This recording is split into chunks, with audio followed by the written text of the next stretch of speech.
My guest this week is my daughter-in-law, Ricky. And say hi, Ricky. Hello.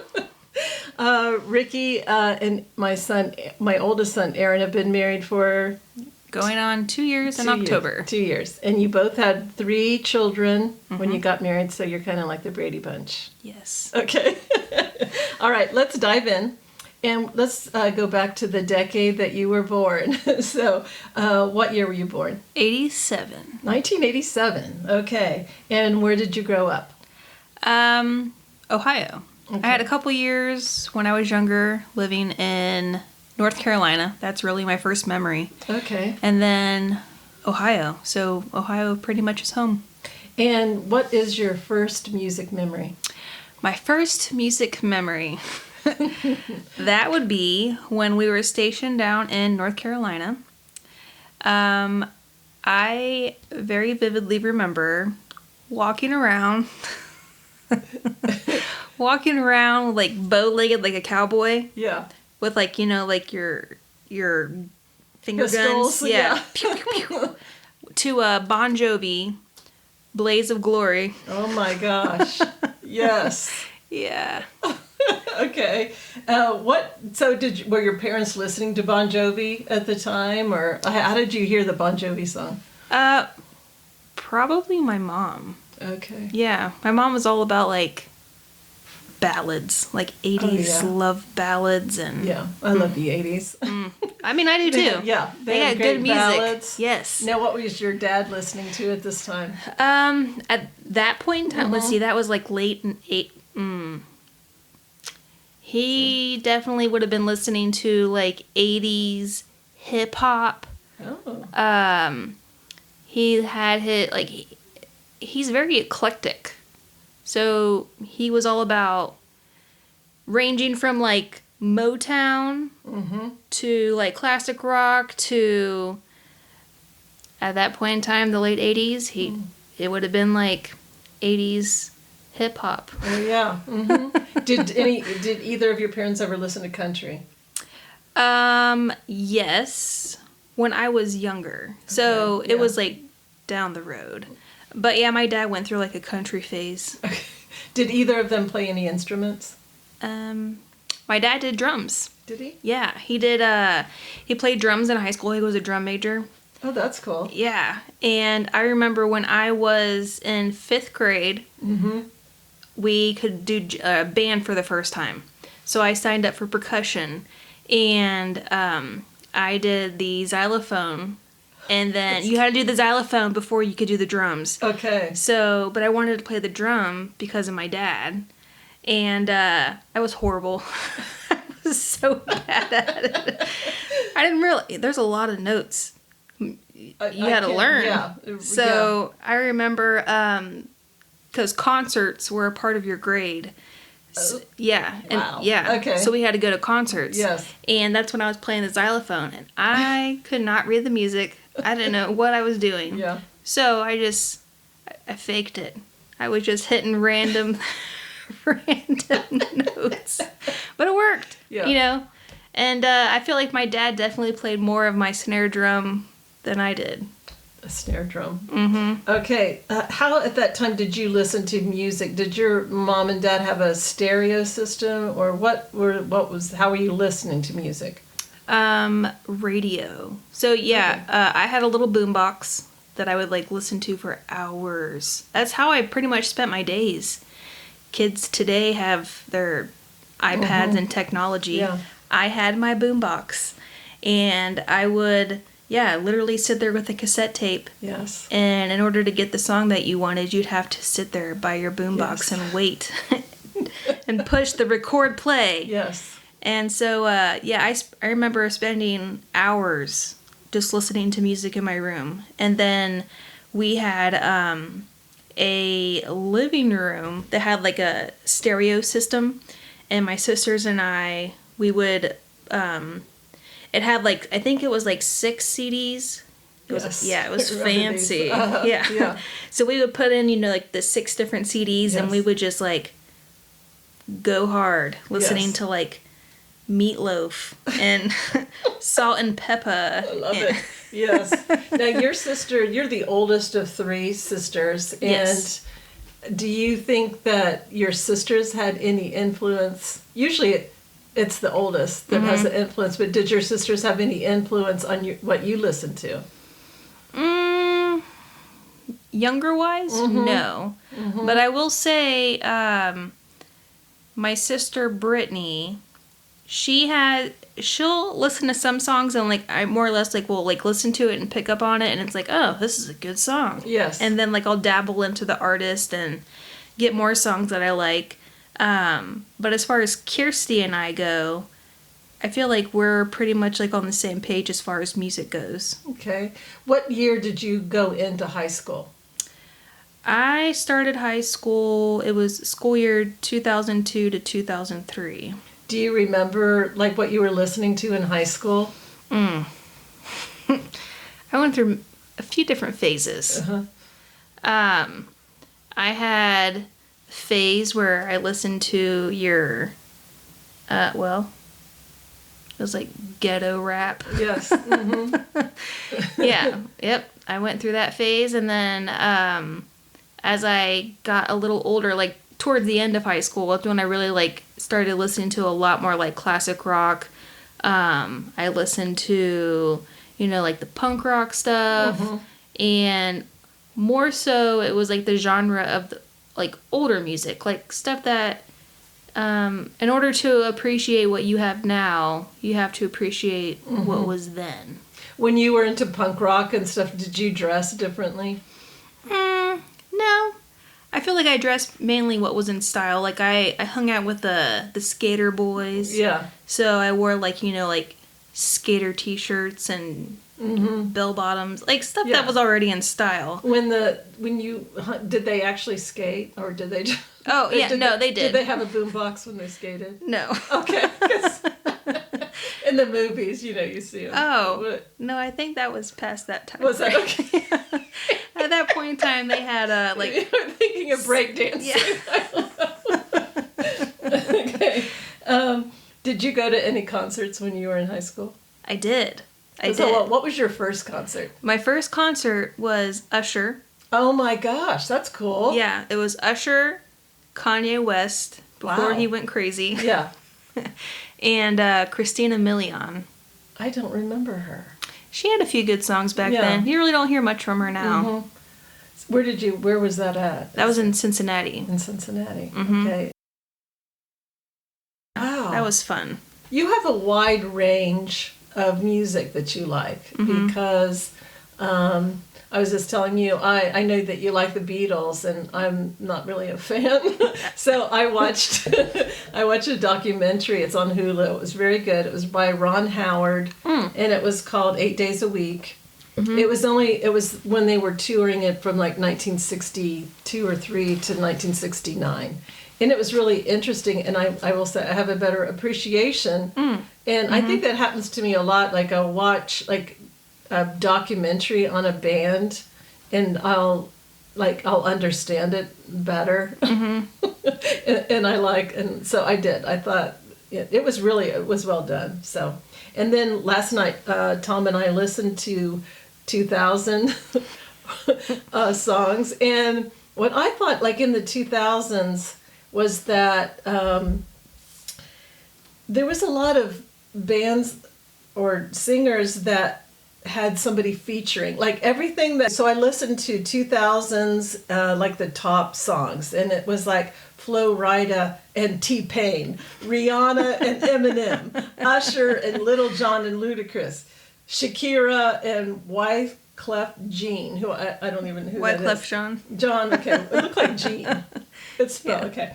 Anyway, so I just thought everything was like featured. There was like a lot of featuring. And then the other thing was they all were like explicit. And even Adele, Rolling in the Deep, it was said explicit. Do you remember like these songs like, and a lot of them I was listening to, the lyrics were pretty bad for women in general. Oh, yeah. What are your thoughts on like the 2000s? music-wise? I definitely... Okay, so that was back in the days of, like, illegal downloading. Okay. So, All right. LimeWire. Oh, yeah. And, yeah, I downloaded a lot of music on LimeWire. And probably gave my dad a lot of viruses on his computer. As well as my mom. But, yeah, I know... Whenever I was downloading music... Because you'd have your clean versions and you'd have your explicit versions. Okay. And you'd always go for the explicit. You'd have to. You're in high school. Yeah. It's like very rebel of you. Yeah. But yeah, and I think a lot of the reason why they sang and talked about women, I guess, like that, was because in that time, that's what sold. Yeah. So... being, I guess, disrespectful towards women and just putting them down, even though it's not okay to do. Yeah. That's what sold, so they're going to do what sells. Yes. Do you think it affected, like, your high school years or women in general? How, you know, I remember there was this, I don't know if it was Dave Chappelle, but he did this, he was doing this comedy act, and he said, like, women were going out on the dance floor, and it would be, like, these lyrics that were, like, really bad. They're like, well, it has a really good beat. And so they would just go out. But I was, like, because I was listening to the stuff on Apple, and it has the lyrics. Mm-hmm. And I was like, oh, my gosh. And a lot of times I listened to these songs, and I did think... I can't think of some of them now, but like it was really fun and good, and like you look at the lyrics and you're like, oh my gosh, I had no idea. Yeah. There's a lot. Yeah. Yeah. That was pretty so much my teenage years and early 20s. That's like pretty much all that had was. Some kind of impact on women and men, if you're or kids, if you're in high school. If you actually heard the lyrics, you know, that it'd have to have some kind of effect on you. Yeah. Yeah, I mean, like, I definitely was one of the ones that I listened to that stuff. Yes. And I sang along to it, you know. But also, like, as I'm singing it, I'm not, you know, comprehending the words that I'm singing. I'm not either. I mean, I didn't know a lot of stuff until, like, now. I just thought, oh, yeah, it sounds good, and it's got a good, and you can't understand the lyrics. Okay. How many concerts do you think that you went to so far? So far. It sounds like you have been to a lot of concerts. I have. Yeah. Especially, like, when it comes to, like, festivals and there's lots of bands playing. I had to do an in general number. Just take a guess. I'm going to be conservative. I'll say between 20, 25. Okay. I thought you were going to say like 50 or something. I'll be conservative. Okay. Okay. And what was your most memorable concert? I have a couple of them. Okay. So the first one is the Beach Boys. Okay. I took my dad to go see the Beach Boys for their 50th anniversary tour. It was like his Father's Day gift. Aww. And they had all the members playing, which was really neat because Brian Wilson, for the longest time, wouldn't tour with them. So that was really neat. And then another band that I got to see was the Temptations. Wow. Yeah. That's cool. Yeah. Obviously, they weren't all there. Yeah. But the couple that, you know, were still there were they giving it all they got. Oh, that's good. That's good. Is there anybody else, like, because you've been to some pretty cool people, is there anybody else you can think of that you went to see that you want to mention that was really good? Counting Crows are really good. Yeah. I saw them when I was 20. Let's see. I saw the Four Tops with the Temptations. Oh, that's cool. Yeah, that was really fun. Yeah. I am actually going to go see Jimmy Buffett tomorrow night. Oh my gosh. We should have done this 2 days. Oh well. They're, you know, it's getting a shout out now. If you had to pick one song from your high school that defines your high school years, what song did you always hear or would define your high school? High school. We sang we sang. Our karaoke song at that point in time was always like Janis Joplin. Oh, yeah. Me and Bobby McGee. Oh, my gosh. Okay. That's good. Because that was one of my questions. What is your karaoke song? What's your go-to karaoke? Salt and Pepper Shoop. I even sang it at my dad's wedding. Yeah. Oh, did you really? We have so many videos of you singing between me and Allie and some other people. So I think I actually have a video of you singing Shoop with your sister. Mm-hmm. And I'll put it up. You're killing it on the reels. I am. Okay. Do you have a guilty pleasure or embarrassed to tell people that you like this group or artist? Not at all. I have no shame in anything. I didn't think you did. No. I love Tenacious D. Yeah, Aaron hates it. Yeah. I love it. I love when Jack Black gets into his weird little voices and he's like, like, I love it. And I will sing along. Do you have a song that you always go to that makes you your feel-good music? Do you have one group or what's a couple of groups? I love listening to the Beatles. Mm-hmm. I love Sublime. Okay. I love Otis Redding. Mm-hmm. And Sam Cooke. Yeah. I remember when Tom and I first met you, you two bonded over music. Yes. I remember you both talking about it, and you have a lot in common with Tom and Luke, both, because you have, not me, I'm getting there. What's your favorite Beatles? My favorite Beatles song? I love, there's so many. Do a top 2 or 3. Nature's Son. Mm. And I also love, this is so hard to choose. Crickets? I know. I know. Helter Skelter. Oh, okay. Mm-hmm. Right. I like the build up. Yeah. And then you're just like, Or Your Blues. That's also a good one. Well, I have a new question because I was thinking about this, and I think it might be the Beatles for you. But if you could go back in time and see any group, who would it be?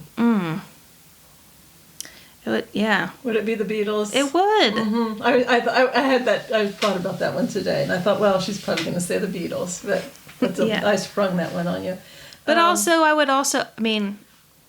there is a lot of like people who were influential to the Beatles that would be awesome to go see. Like Chuck Berry was an influence to the Beatles, and there was also, Chuck Berry. I feel like they don't really get. They have some credit, but not as much as that. No, true. That is due. And like I love Otis Redding. His voice is so soulful and yeah. I love it. I love feeling the emotions when they sing and takes you there. Yes. Is there any song that you sang and then you realized later you were singing the wrong lyrics? Yes. Which is it? It's a country song. Okay. I don't know who sings it, but it's the check yes or no. I don't know. But in my mind, I always thought it was Jack kiss the girl. That's a good one. I was singing it wrong for many years. Is there any song or artist that you don't like to listen to because an ex liked it? No. I didn't think so because you don't care. No. So, yeah. Okay. Is there a song that makes you cry? No, I don't think so. No. Did you sing lullabies to your kids when they were little? I sang, yes, there was always this one song. I learned it when I was in 5th grade. Okay. We learned it in advanced choir, which is funny because I can't carry a tune to save my life. You can't carry a tune. Stop. But yeah, I'd sing that to the kids, and then. All right, let's hear it. You can't put me on the spot like that. Yeah, let's hear it. You have a good voice. I've been listening to you all week sing. It hits high-pitched noises. Okay, well, go ahead, because we can delete it if you can't. I can't. I'm going to laugh. Okay. I'll laugh the whole time. Right. And then it'll sound like a dying dog. Okay, all right. Let's talk about your wedding. Okay. So you decided to sing your vows to Aaron. What made you, how did you come up with that? Well, I thought that it was different. Mm-hmm. And it's definitely something that I would do. Just quirky and... Mm-hmm. And it was something that he would not, expect. Yes. And I always love... Mm-hmm. I just like surprising Aaron. Yes. It's fun. And he was surprised. Oh, yeah. Yeah. And then his best friend played guitar. Mm-hmm. What was really sweet during the wedding is that your daughter, Maddie, who was probably 7 at the time... was she 7? Well, 7 or 8, yeah. Close. Mm-hmm. Because she's 9 now, so it's almost... Yeah. But she was singing along because you two had practiced.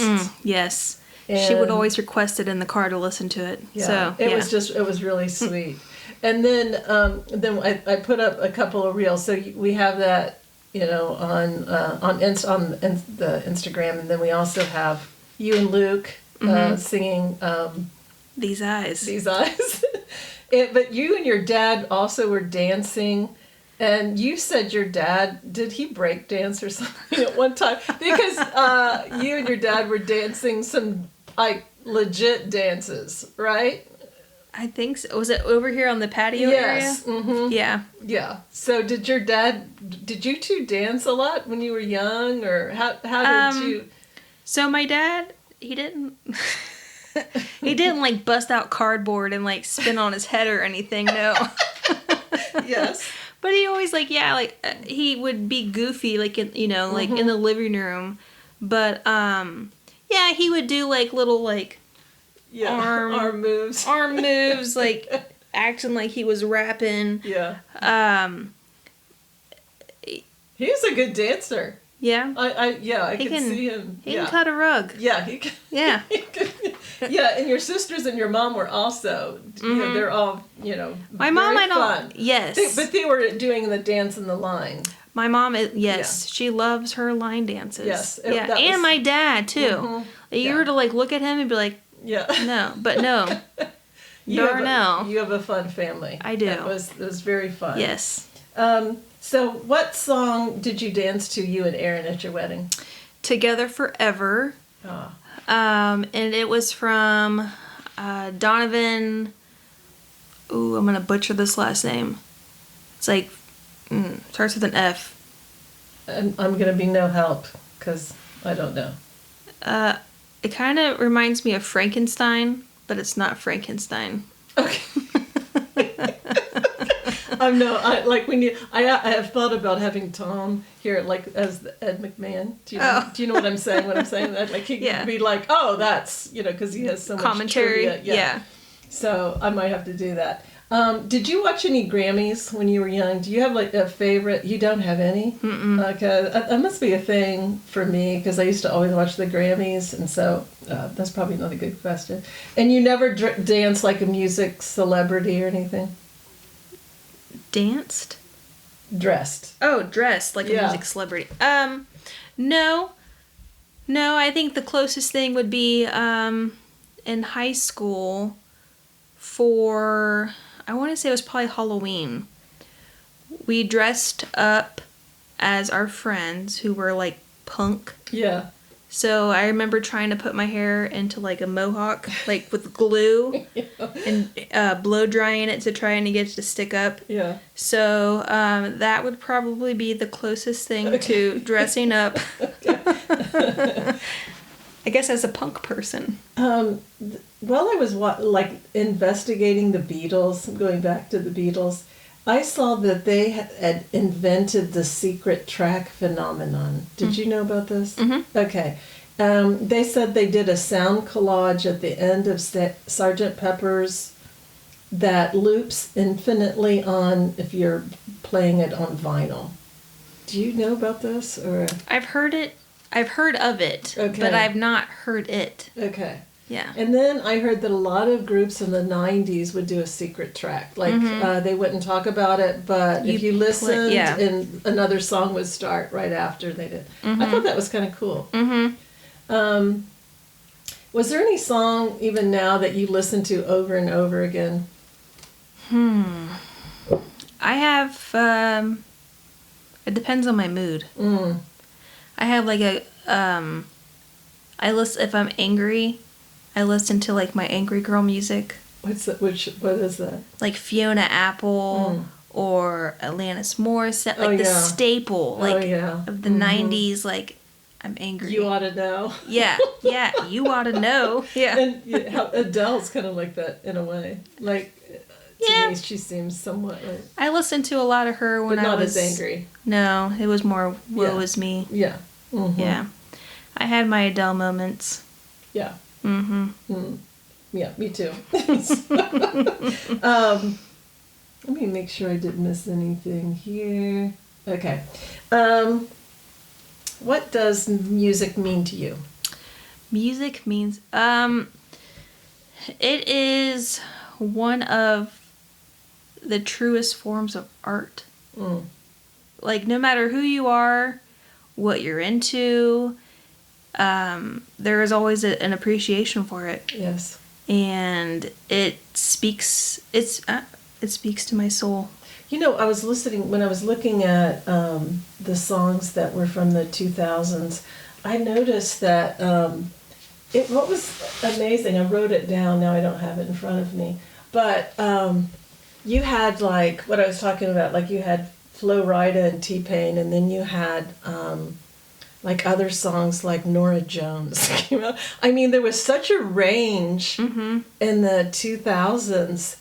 Mumford and Sons, and then you had, I mean, it was just, it was such a range, and we haven't talked too much about country, but Mumford and Sons kind of had some folk and stuff in it, and I think, like, when I looked at the 2000s and the set of music, that's what I mostly noticed, was the range, and you have that range, you like all of these different kinds of music, and like you said, it doesn't matter where you came from or what kind of music you're listening to, because art transcends, people and cultures and everything. So I agree. All right. I'm asking everybody what their favorite obscure song is that you love, that you'd like to have people listen to that maybe they have never listened to before. An obscure song. I think you have a lot from me. Because you will name some songs and I've never heard of it. How about that girl that you mentioned? I don't remember the name. You said it was like Miller on or... Christina Milian? Yeah. Oh, Does she have a song that... No. No. Okay. Or you think about it. Think what an obscure song. Well, I got all types of weird stuff. A really weird song that was always weird and fun to listen to was, it's called Happy Colored Marbles. Oh, okay. And it's from Ween. And, it's very obscure. All right, I'm gonna find it. And I'll put it up on our Instagram. Okay. All right. So now I'm gonna have I've got fire round questions. Are you ready? Hold on. Let me get a drink. Okay. Okay. Okay. You've got to say the first thing that comes to your mind. Okay. Best album cover. The White Album. Is it just white? Yeah. Okay. Best workout song. Ooh. I gave you this list, Ricky. I know. I know. How often do I work out?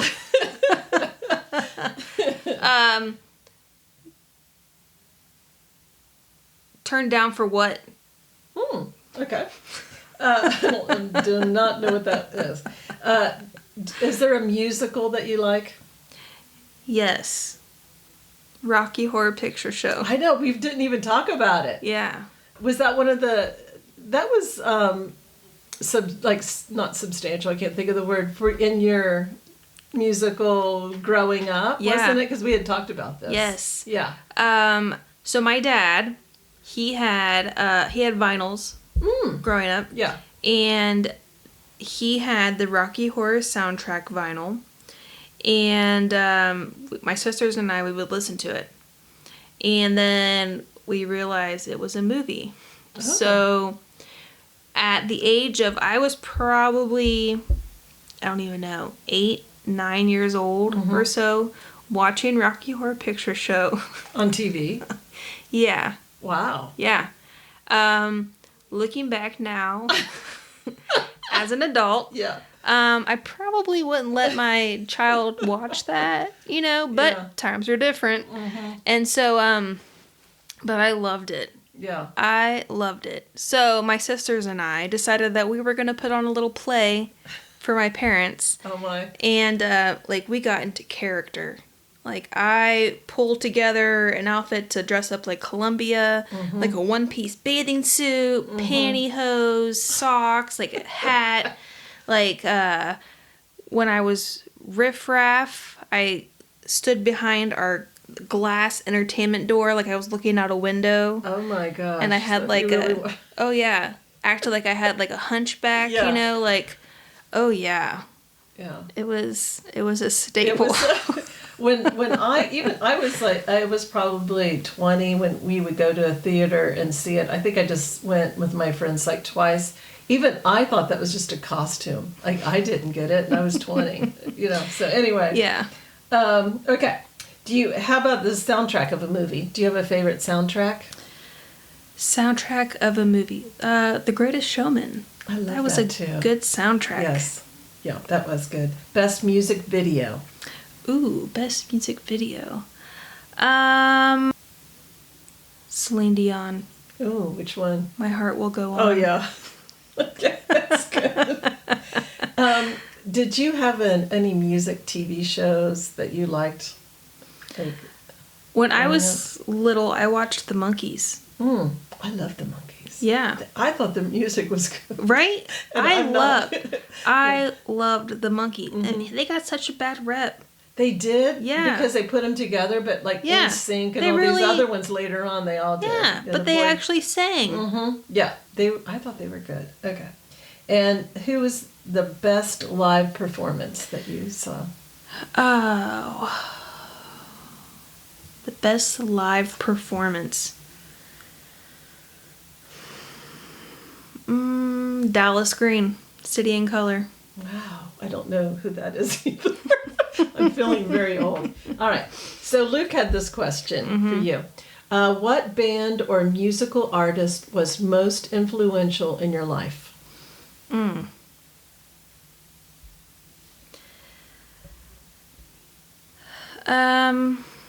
Which band or musical artist? I love Sam Cooke. He might not have been the greatest person, but I have a lot of good memories, growing up listening to Sam Cooke, with my dad. One of my memories I have is, dancing in my living room with my dad to Sam Cooke, Twisting the Night Away. Yeah. And just the things, the messages and the songs that he sang about, it was very personal to him and that time, that time frame. And I feel like a lot of that time frame, the early, it goes back further than that, but as far as like early rock and roll goes, a lot of that stems back to like the 50s. And that was very influential because it was new. Yeah. And it was a lot easier for people to be noticed and to really put a different sound out. Because, I mean, we have music now, and, I mean, it's good music. Yes. But it's nothing like how it was in... Yeah. Like I noticed that when I was listening to all these, after listening to the Beatles and then listening to the, like, 2000s. Yeah. You brought up a good question. Does, when you find out an artist was not who you thought they were, like Michael Jackson, you know, and... like Sam Cooke, was it similar? I don't remember this backstory on Sam Cooke, but whatever it is, does that change how you listen to the music? Yes and no. Just because, I mean, we all have our issues. And I guess it's just a matter of how you... I know, because I love Woody Allen movies, and then after like Woody Allen stuff came out, I really, it's not the same. I tried to watch one like every once in a while, and I'm just like, I can't do it. I even want to, and I can't do it. And Michael Jackson, it's not the same for me anymore. I just feel I don't know, there's something. So. You know, of course, we don't know about everybody, but for me, it's a little harder for me to listen or watch once I know an artist if I believe it's true. And that's even like with like actors, like you're just like I know.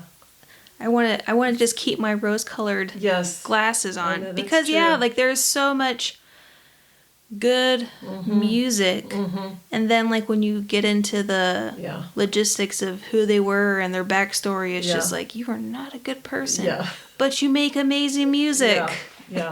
So it's one of those internal battles. All right, well, that's all I got, Ricky. Is there that's it. So I'm trying to think if there's any other questions, but is there anything I didn't say that you wanted to talk about? I don't think so. Okay. All right. Thank you so much. Oh, God, some of this out. It's okay. This has been a lot of fun. It is fun. Yeah. It was very fun. Thank you for coming. My next guest is going to be my 91-year-old mother. Ooh, Grammy. So that should be fun. Yes. She's already told me some things, like she didn't have electricity growing up. So it will be interesting to hear about the 1931. So everybody look forward to that. And thank you, Ricky. Now we'll go on the patio and finish our drinks. Thank you. Okay, thank you.